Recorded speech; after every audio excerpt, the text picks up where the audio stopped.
Pues ahora nos toca mirar a la macro de la jornada y para ello está con nosotros Gonzalo Cañete, que es jefe de estrategia de mercado global para ATFX. Gonzalo, ¿qué tal? Muy buenas.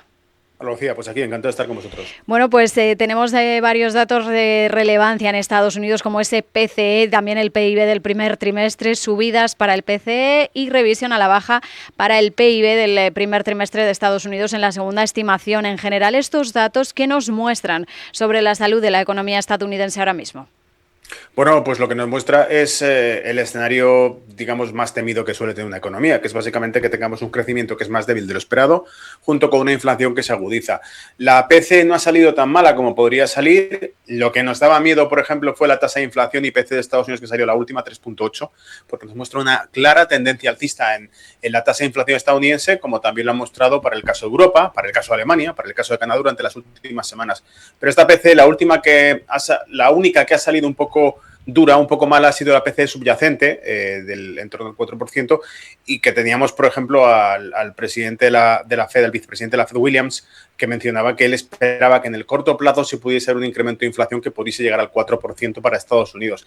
Lo cual quiere decir inflación con un PIB estadounidense que se estima a la baja, que nos sale del 1,6%, más bajo de lo que se preveía, y por lo tanto, insisto, es el que nos da el escenario que decíamos de estaflación, ¿no? Que es, no da un escenario de estaflación directamente ahora, pero sí nos pone en esa línea, en ese ángulo que nos dirige hacia ese escenario, que en el caso de Europa es mucho más probable y mucho más temido, y que en el caso de Estados Unidos, si sigue por esta misma línea, también se podría producir, y probablemente además por el lío en el que se han metido ellos mismos, es decir, por iniciar la guerra contra Irán, por estrangular el suministro energético, que es el más inflacionista que existe, y por lo tanto crear un shock inflacionista que ponga contra las cuerdas a la economía estadounidense. Tenemos también paro semanal, subida de esas peticiones de 210.000 pasan a 215.000 y además por encima de lo previsto.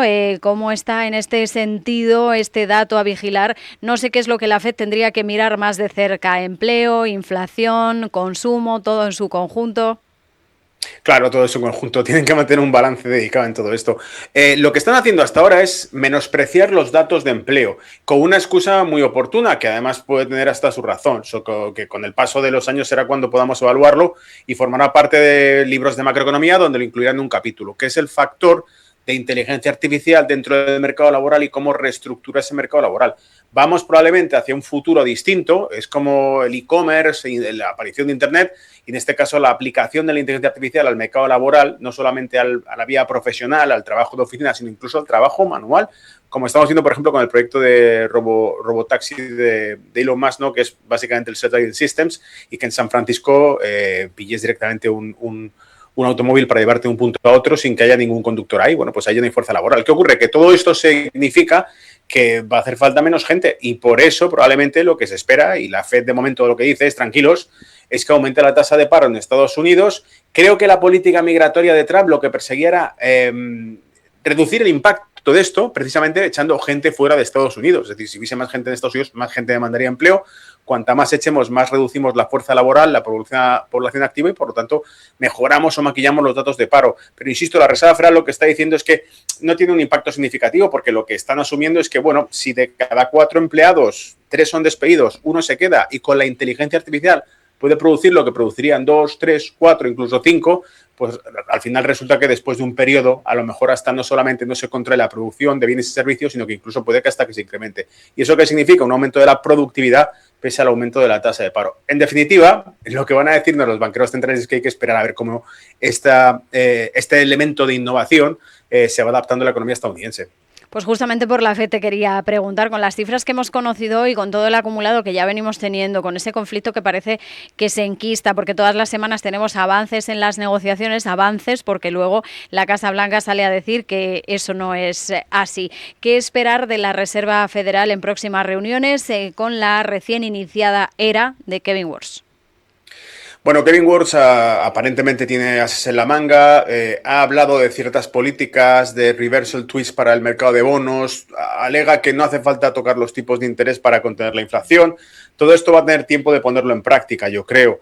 Ha dicho que la política monetaria que aplicó la Reserva Federal bajo Powell estaba equivocada, que la única herramienta que hay para controlar la inflación no es la palanca de los tipos y por eso ilusiona, da esperanzas a Wall Street, porque Wall Street lo que no quiere son tipos más elevados que encarezcan los costes financieros y que por lo tanto generen más ventas en el mercado. Ya sabemos que Wall Street es anti subida de tipos y es en pro de más droga monetaria, es decir, que bajen los tipos de interés, generen nuevas QEs o nuevas inyecciones de liquidez que alimenten el ciclo bursátil, inflen los activos financieros y que todo suba.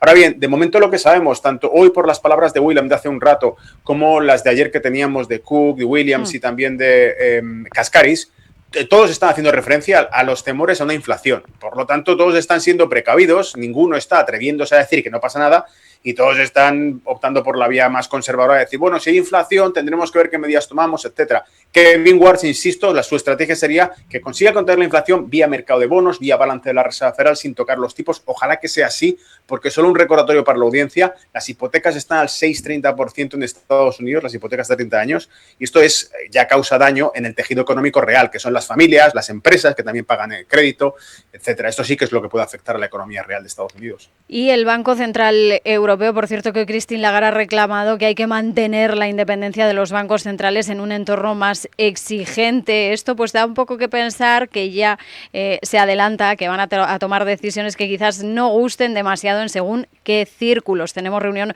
justo dentro de 2 semanas. ¿Qué perspectivas manejan para el BCE?